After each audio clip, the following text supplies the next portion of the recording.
So guys welcome back to channel wisdom CA. और आज हमारे साथ हैं सीए आयुषी गर्ग। और बहुत ही इंपॉर्टेंट टॉपिक्स के बारे में हम कुछ डिस्कस करने जा रहे हैं, जैसे कि ऐसे कुछ पॉइंट्स जो कि एग्जामिनेशन के टाइम में आपको ध्यान जरूर देना चाहिए। So Ayushi, welcome back to channel wisdom CA. Hi Ravindra, thank you so much. And या विदाउट वेस्टिंग टाइम फटाफट से शुरू करते हैं, क्योंकि एग्जाम है और एग्जाम के टाइम पर डेफिनेटली जो स्टूडेंट्स हैं उनके पास में ज्यादा टाइम होगा नहीं। सो कुछ टिप्स जरूर आप शेयर करें। Sure.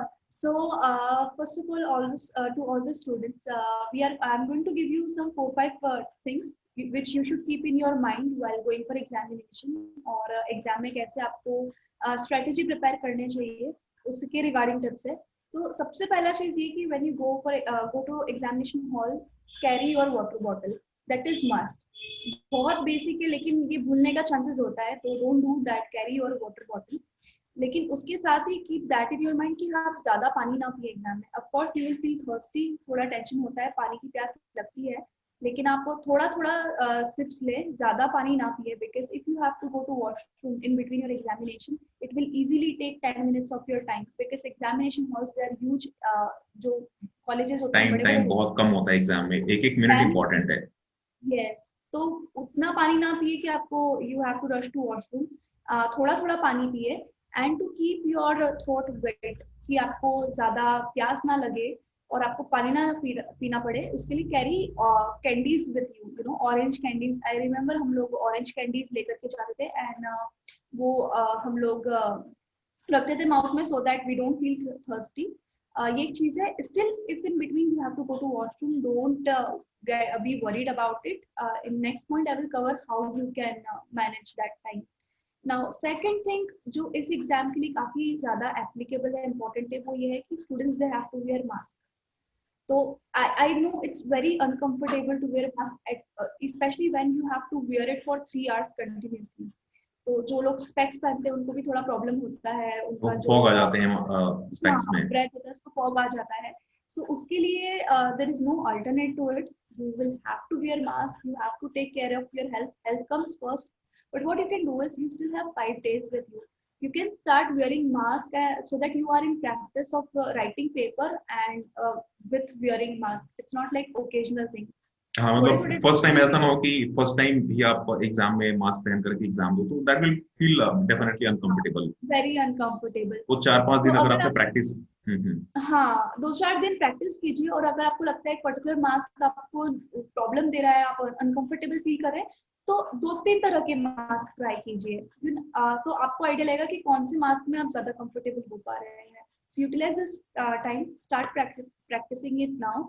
स्पेशली कैंडीज के केस में भी आप 2-3 तरह के कैंडीज ट्राई कीजिए कि कौन से कैंडी से आपको ज्यादा टेस्ट अच्छा आ रहा है, आप ज्यादा इंजॉय कर रहे हैं, या आपको प्यास देर से लग रही है। So use this time to little experiment. So point number 3, when you go to examination you get some 15-20 minutes before you start writing your exam, so that 15 minutes utilize it well।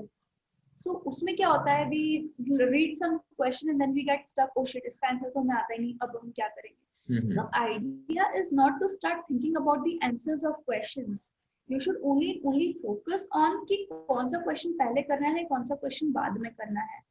Answers recall मत करिए, because उस वक्त पूरा answer आप recall नहीं कर पाएंगे and it will add more to your stress.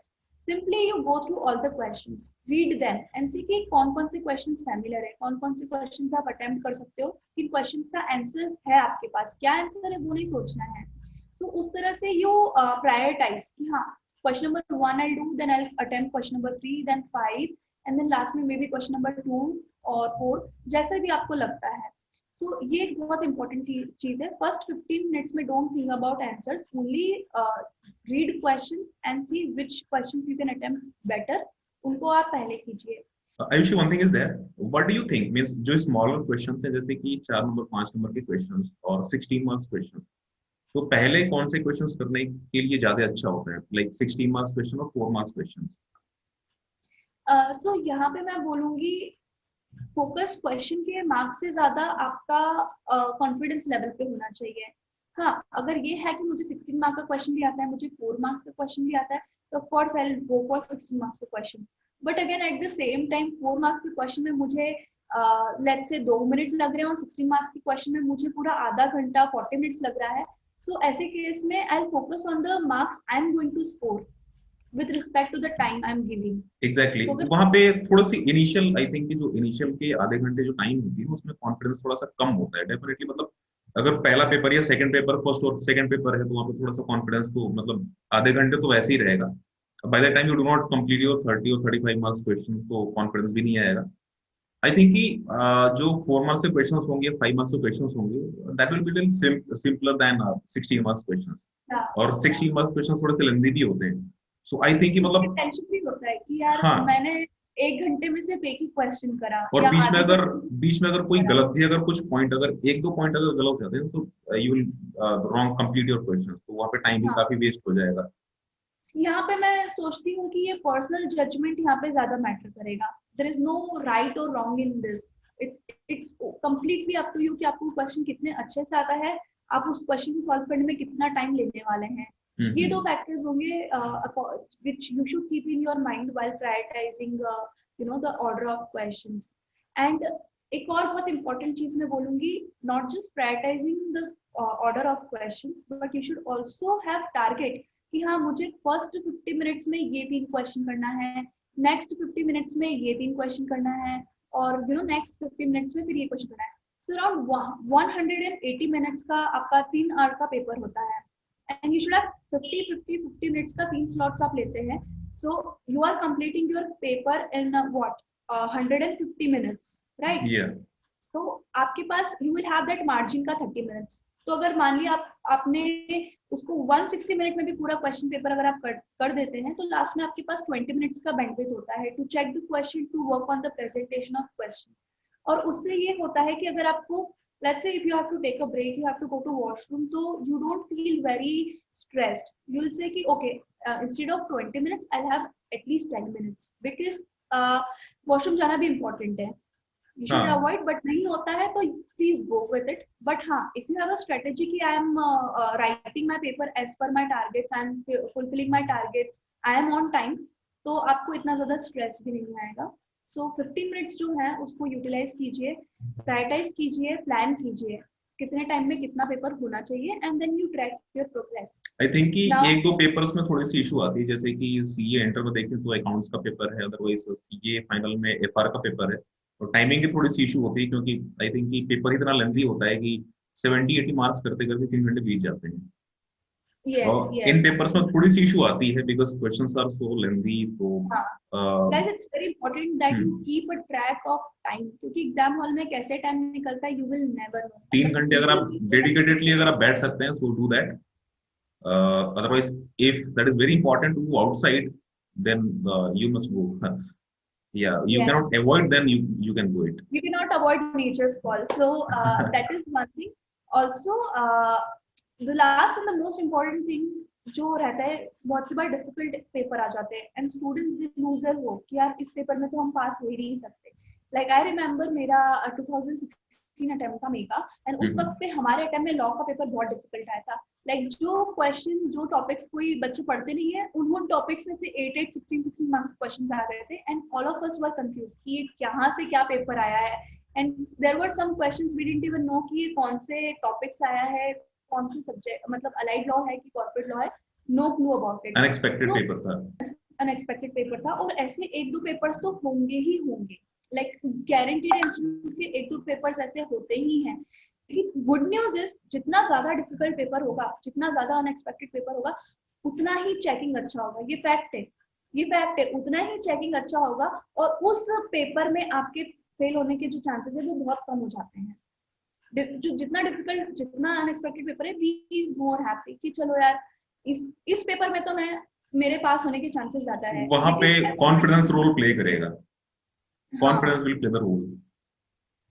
So don't give up, don't lose your hopes, because I remember I attempted question paper around 75 marks का ही शायद मैं लिख पाई थी, क्योंकि उससे ज्यादा तो मतलब मुझे पता ही था कहाँ से क्या रहता है। और 10-15 मार्क्स का तो ऐसा था कि मैंने क्वेश्चन जो नंबर है वो तक मैं अपनी आंसर शीट में नहीं लिखा था, क्योंकि मुझे नहीं आइडिया था कुछ भी उसके बारे में। सो ऐसा भी हुआ है and I surprisingly scored 54 marks oh great. और वहीं पे एक पेपर था, एसएफएम का पेपर था, मैंने पूरा 100 मार्क्स का अटेम्प्ट किया था. I was very confident about it because that's one of my favorite subject, and I was expecting to get 80 plus marks. I could attempt it well. My presentation was good. पूरा सब किया था, and I was expecting कि मुझे 80 plus आना चाहिए, and I got only 66 in that subject. So okay. you never know. You never know. मतलब जितना easy subject, जितना easy paper होगा, उतना ही कंपटीशन बढ़ जाएगा, उतना ही चेकिंग डिफिकल्ट होगा. तो अगर कहने का मतलब सिर्फ ये है कि डिफिकल्ट क्वेश्चन पेपर को, अनएक्सपेक्टेड क्वेश्चन पेपर को देख करके don't lose your hopes. Be happy. Okay, कि आपको नहीं आ रहा है समझ में कि कहाँ से क्वेश्चन आया है, तो किसी को समझ में नहीं आ रहा है. और वहीं पे अगर आप थोड़ा पॉजिटिव सोच करके, थोड़ा अपना कॉन्फिडेंस लेवल मेंटेन करके अगर आप उसको अच्छे से लिख देते हो, तो आप गारंटी उसमें पास हो जाओगे. So this is from my and. Yeah, thank you so much, Ayushi, for sharing your experiences and sharing these tips. और एंड गाइस ये तो थी अभी नवंबर 2020 के लिए, but if you are appearing for January 2021 and May 2021, so Ayushi is going to provide some good techniques as well for January 2021 and May 2021 students as well. Ayushi, please थोड़ा सा आप उसके बारे में एक्सप्लेन करेंगे कि जो आपका प्रोग्राम है क्या है? So program, yes. So I have come up with my own WhatsApp class, which is called Score More Study Less. So where I teach students how to prioritize their studies. How to score more in less period of time. So that is about it. The day one we understand how you can do it. Second day we see how you can wake up early in the morning, because most of the students they struggle कि सुबह जल्दी नींद नहीं खुलती, उठ नहीं पाते. And third day I teach how to overcome the barriers in study process. काफी सारे डिस्ट्रैक्शंस होते हैं, मोबाइल एडिक्शन बहुत ज्यादा डेडली है आजकल स्टूडेंट्स के लिए. So third day we overcome that. Fourth day the golden rules to study less and score more. And fifth day we dig inside the toppers mind, achiever mindset. So इस तरह का 5 day class है. Ravindra will share details, of course. Yeah, I have shared the link in the description below. So वैसे भी जो अभी seats हैं काफी बुक हो चुकी हैं. So क्योंकि मैंने उसको टेलीग्राम पे शेयर कर रखा था and people have already booked multiple seats. बहुत ही कम सीट्स अभी बचे हुए हैं. So anybody want to join and anybody is interested to do this training, so link is shared in the description below. You can go and you can join it. Yeah, thank you so much, Ayushi, for coming to the channel and sharing these all tips with the students. And thank you so much. Thank you, Ravindra. It's always pleasure to be at Wisdom CA platform. Thank you.